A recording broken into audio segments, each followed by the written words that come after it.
Now this, Hillary Clinton took a swing at the media for the way it covered her campaign, saying media coverage is now more straightforward and fact-based. Now it is, but it wasn't during the campaign. Joining us now, Howard Kurtz, author of the book, Media Madness, and he's host of Media Buzz as well. Howard is with us. Is she blaming the media for her loss now?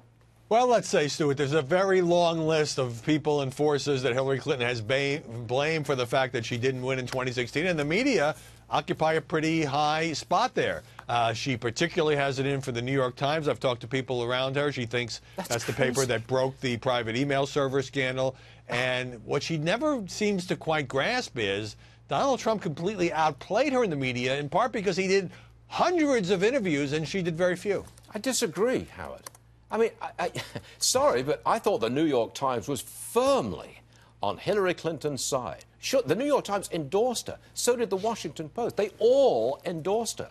The very little negative that came out about Hillary Clinton during the campaign, I don't see how she can say that they are to blame. I don't see that. I'm not endorsing that view, but I can tell you that that's exactly how she feels. There's a New York Times reporter named Amy Chozick who's out with a new book in which she says she covered the campaign. She wished Hillary would have won. She was rooting for her, but she says she had a horrible relationship with the candidate who wasn't nice to her. And I had Philippe Reines, a longtime Hillary Clinton confidant, on Media Buzz yesterday, and he admitted that he often taunted Amy Chozick and other New York Times reporters. So there was a very tense relationship there, but ultimately it comes down to the candidate who knows not just to have a message that would appeal to people in places like Wisconsin and Pennsylvania, but also who know how to deal with the press. Hillary Clinton was so paranoid about the press, which, as you say, was not exactly hostile to her, that she just kind of avoided. I just don't get it. I mean, they hated Donald Trump, and they still hate Donald Trump. They're utterly contemptuous of Donald Trump. I think that's a fact. But I'm going to move on,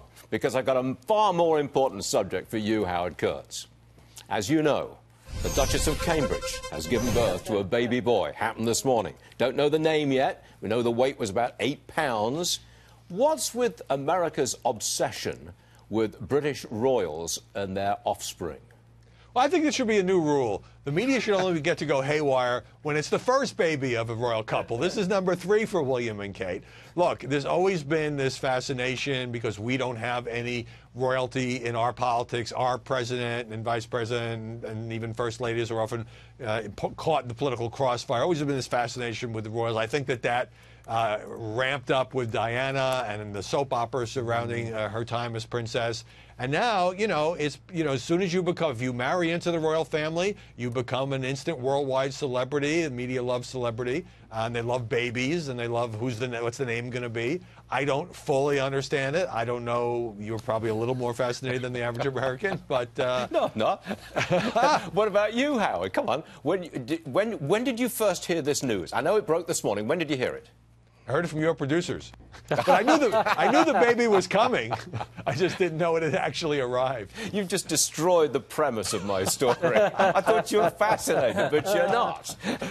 I'm somewhat interested, but apparently a lot of Americans are very, very interested. And I bet the baby will be on the cover of People or whatever. Guaranteed. But that was a tepid report on your part. Tepid.